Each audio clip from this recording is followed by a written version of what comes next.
Another great episode coming here of the Patrick Carr Show. We only got about 30 minutes here today, folks, but a jam-packed episode as we go live a little bit everywhere right now. So heading over to Instagram, if you get a chance to watch us during the day or you see our name pop up, we would love to be able to chat with you.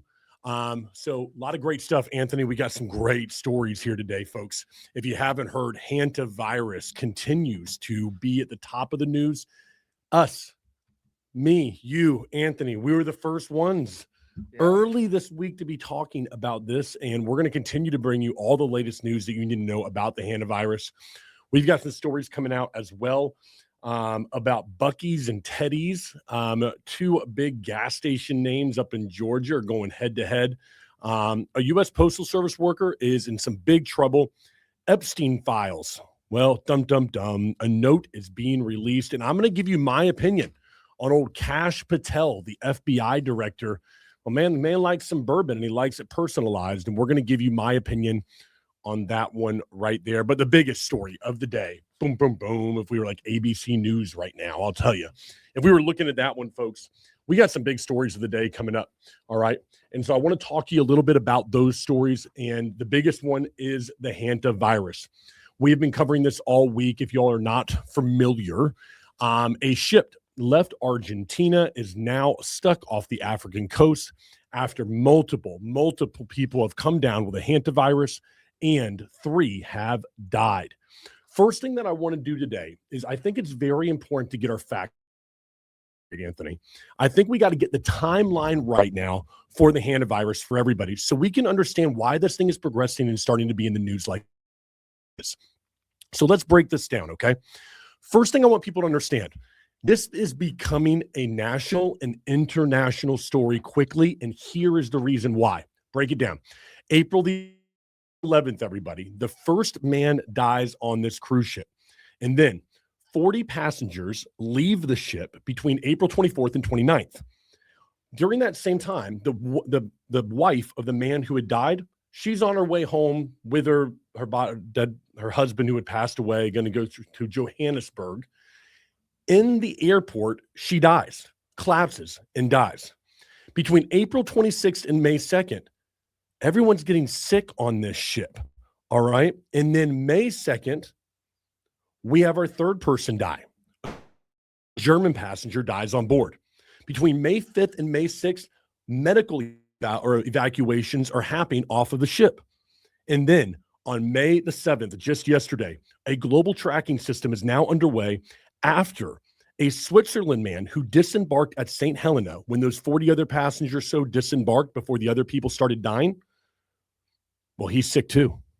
Folks, that means that right now we have a cruise ship that had people representing 23 different countries. We don't know where the passengers who left the ship are right now.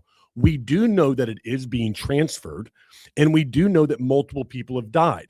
And we know that people on the ship are still getting sick right now. This is not an isolated incident anymore. And this is new information about the cruise ship. Everybody was just thinking this was going to be isolated, Anthony. We thought this was going to be a case where we have everybody isolated on the ship and then we don't have to do anything else.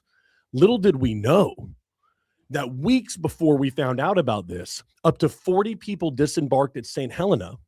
And those people right there, they're getting sick out there in the world. They've returned back to their home countries, which we don't know where their home countries are.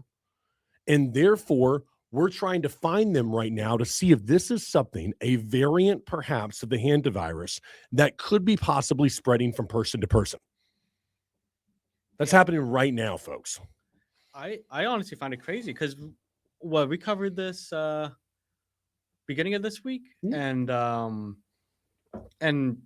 they disembarked a couple weeks before we even did the story. So why is it just now breaking that there's 40 people that when Mr. left the ship? And how is this not a thing? How did we not know about this until just literally today, a couple hours ago? It's crazy. All of a sudden, I'm just want to put on my tinfoil hat right now. I'd love to believe the best in the old World Health Organization, Anthony, but I'm having a lot of trouble right now, brother. All right. Does the similarities between now and 2020, 2021 have got to be ringing in people's head when they read this story. When I don't figure out until weeks later that people were disembarking a ship after somebody died, and they were just freely going wherever they wanted back to their home countries. This story has been around for close to a week now. We've been covering it for about 5 days. And we are just finding out about the fact that 40 people left this ship. And now there's all of a sudden there's an investigation underway to see if we can find these people. And how crazy, we reported on the show just 2 days ago, 23 different countries are represented by the people that are on this ship. Yep. How many of those countries disembarked? 12, 15, 20? And where did those people go? We don't even know where they went. How many of those people have gotten sick? We don't know. And we don't know what kind of contact they've had with other people. This right here is something where transparency, in my opinion, from the WHO will always come under question when people don't know the facts from the beginning. How is it that the public is just now finding out about the fact that people disembarked this ship, the same ship that they won't allow to port right now because they don't know what to do? 40 people had already gotten off the ship after the first person died from this hantavirus.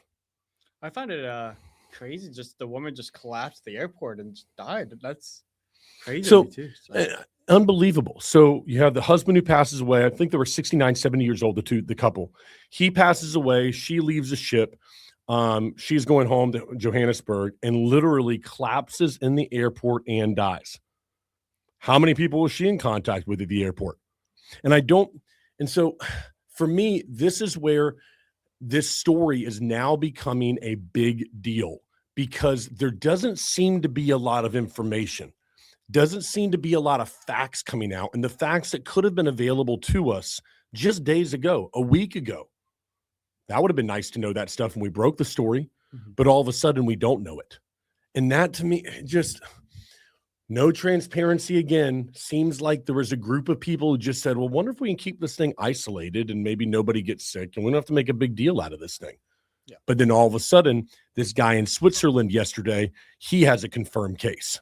And he's one of the ones who disembarked there in St. Helena with all those other people that disembarked at that time.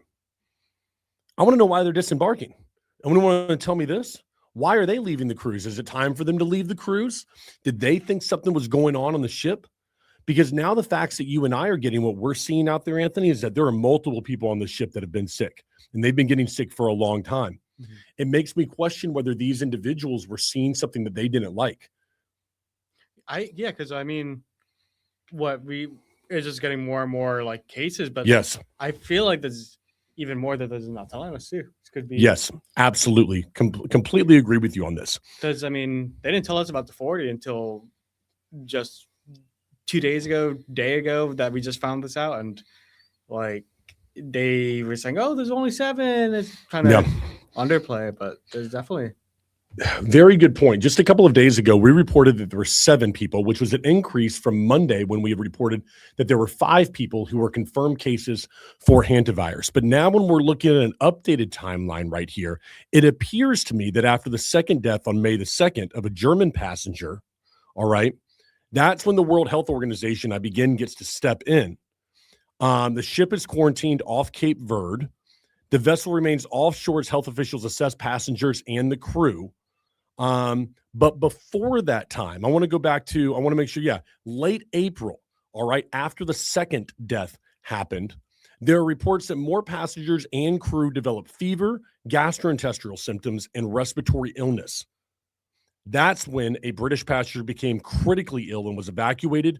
2 crew members also reportedly showed symptoms. Listen, I don't have to be a freaking genius here or wait for the WHO to come back and tell me that if everybody on the ship is coming down with the same symptoms and those symptoms match the hantavirus, then it's probably the hantavirus. I mean, let's work together here, folks, okay? We're not making big jumps right here in logic for us to be able to figure something like that out. Exactly. This right here screams cover up to me. It screams it. We didn't know the facts in the beginning. Facts are coming out that contradict the facts that were received in the beginning.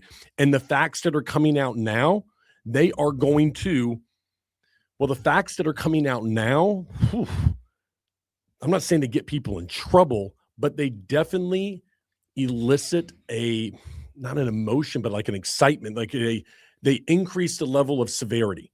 Yeah. So the facts that are coming out now increase the level of severity of this situation. This is no longer an isolated incident right now. And at first I thought all the people that were commenting on our videos about, oh, it's going to be how would I put it, a 2021 situation again. I'm kind of laughing at that. All of a sudden, Anthony, I'm kind of wondering what the heck is going on. Which leads us to our next story, which I think is an important one for people to understand. All right. There have been a lot of comments and questions about what exactly is the Hantavirus, right? And can the Hantavirus be transmitted from one person to another? We did a little bit of What did we do? We did a little bit of deep research onto this one, and we found some very interesting statistics here, everybody. So here's the deal. Normally, hantavirus can only be transmitted from an animal to a person, and normally that's where the virus dies. Except, hold on now, everybody. There is one version of the hantavirus. It's called the Andes virus. And where is that one found? South America. Argentina and Chile, to be exact, which is where our cruise ship originated from. So here's the deal, everybody.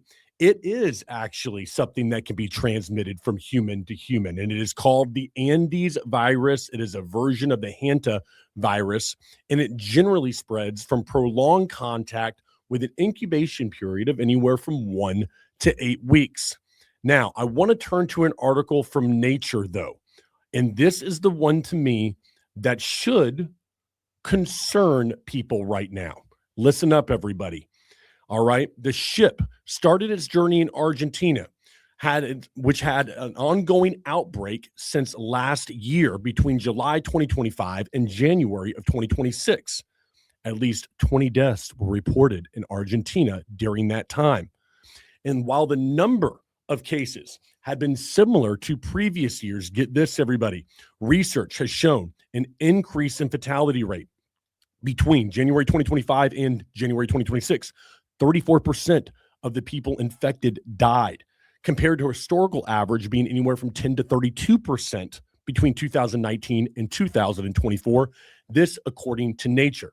So while the disease has not been more transferable, it has been more fatal. And this is the same variant that started in Argentina that is now being spread in other countries like Switzerland that we see, and perhaps others that disembarked that ship, and we don't know where it is. So for everybody out there who's saying, well, it can only be transferred from like rodent droppings to people, so everything's fine. Nobody. This is one that is able to be transferred, a variant which has already been established for a number of years in Argentina, can be transferred from person to person. And that exactly is why this story should begin to get a little bit more traction over, because I can promise you it is not the last that we are going to hear of something like this. The person in Switzerland, he ain't the last person that's going to show up positive. I'm telling you. And what worries me is when we have variants like this, Anthony, and we see a reported, and then again, I'm going to go by Nature here, their report, 34% of people infected died compared to the historical averages between 10 and 32%. Meaning whatever variant was hitting Argentina at the time that this ship left that port is severely more deadly than any variant that they had seen before. That's just what's going on right now. I'm not saying this is going to turn into something bigger than what it is, but the facts are that this doesn't look good right now. And then it's even more crazy that it's on a cruise where not everyone from that cruise is from a different country. They're all like flying in. So when again, those 40 people, you're right, we don't know where they are. They could go back to their countries and then just snowballs, you know? Completely agree with you. We will absolutely keep our eye on this story, everybody. It's going to be one that will be in the news, I think, for the next week. Hopefully it dies there. That's where we hope the story dies, and we hope we don't have to cover it anymore and we get control of this thing. But it has definitely taken on a life of its own. Next story, we only have a few minutes left because I got a quick show here today. I got to get back, everybody. I'm sorry about that. I want to touch on this lawsuit right now. You know, we've had Buc-ee's that we've talked about and their policy for how they use credit cards now and how you have to pay inside for your gas. But Buc-ee's is in the news for a lawsuit against a rival gas station, and we need your help, everybody. So Buc-ee's, the beloved gas station, is suing Teddy's, a Georgia-based convenience store, in federal court after they say Old Teddy's is copied their logo and even has some name infringement, being that Buc-ee's, Teddy's, 6 letters, that whole thing, and that they're trying to copy their famous kind of cartoon. What is he?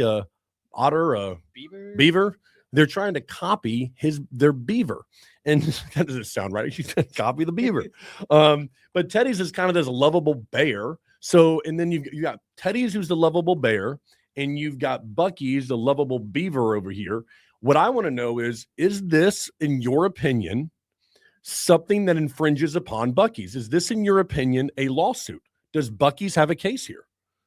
Does Buc-ee's have a case against Old Teddy's, or is Buc-ee's just upset because Teddy's opened up 2 Georgia locations in just over a year, surrounding one of the most successful Buc-ee's stores there is in the country? We need to hear from you. We're going to put a vote up there. You'll see it on Patrick Carr on our Instagram, Facebook. Check it out over there. Does Buc-ee's have a case? Did Teddy's copy Buc-ee's logo, or is Buc-ee's just hurting and jealous and butthurt over here that they're moving in on their territory and they can't do a darn thing about it, so they're taking this thing to federal court? We want to hear from you, everybody. I want to know about this one. Teddy's and Buc-ee's. To me, seems like Buc-ee's just being a little bit of a sore loser, all right? There's a lot of cartoon mascots that are out there, Anthony. I don't really get that one. Next thing I want to go to here with a few minutes left is we've got a U.S. postal worker, everybody. If you haven't heard, this U.S. postal worker stole 89 checks over a long period of time, totaling $370,000 out of the mail. The individual would take the checks and would create fraudulent checks with the same account numbers and just change the name on them to put it into their account. To me, this screams a bigger story. Why is anyone under the age of 90 still using the U.S. Post Service? Don't we have UPS, FedEx? I mean, I'm sure I could figure out a way on Amazon to send a piece of mail better than what the USPS can send something. If you want something to get somewhere in less than a month, you shouldn't be using that service.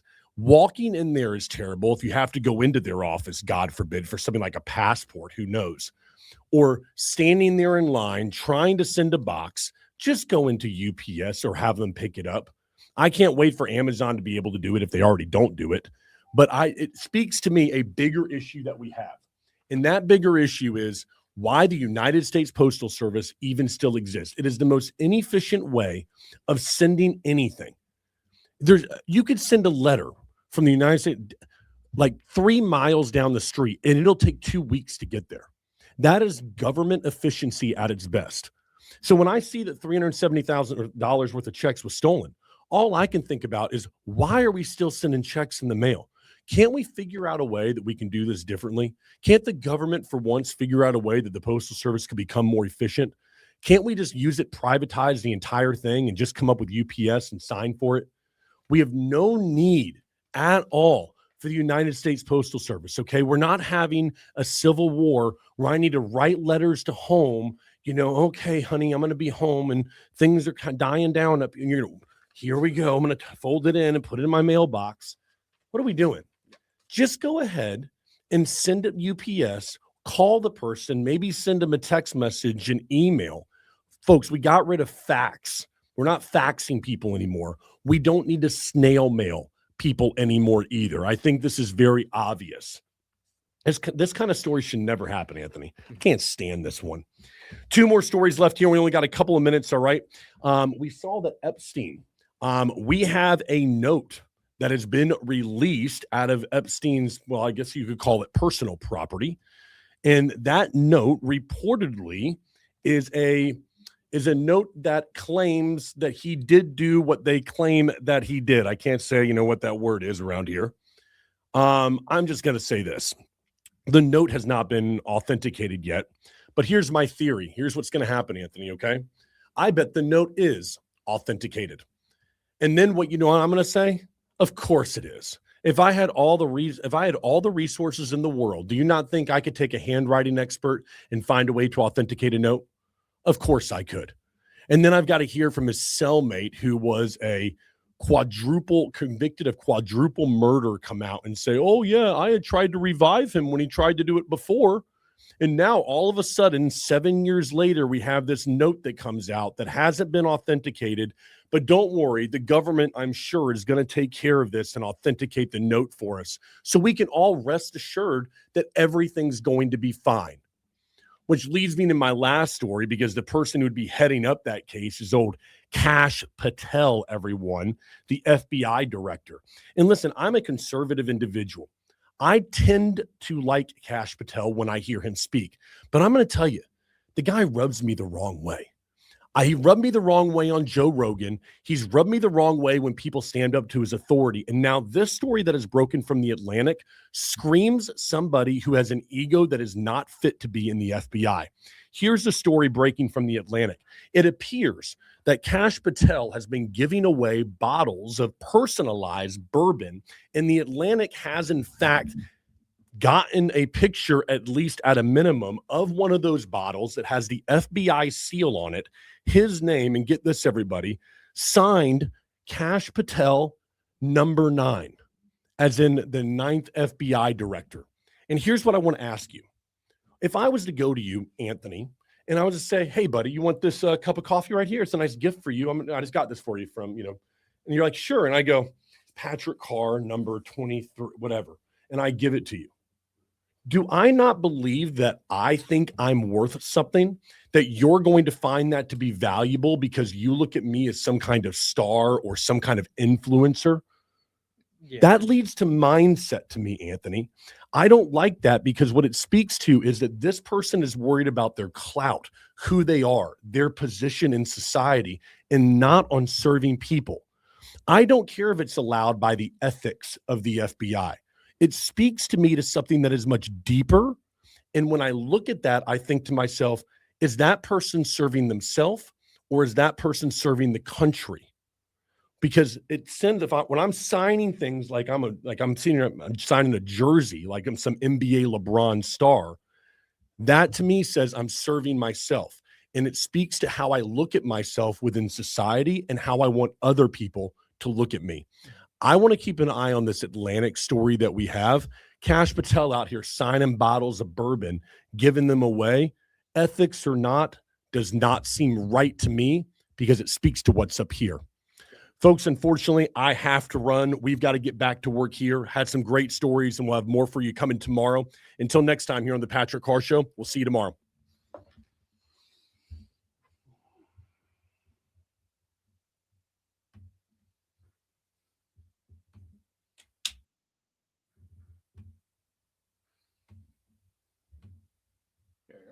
Well, thank you.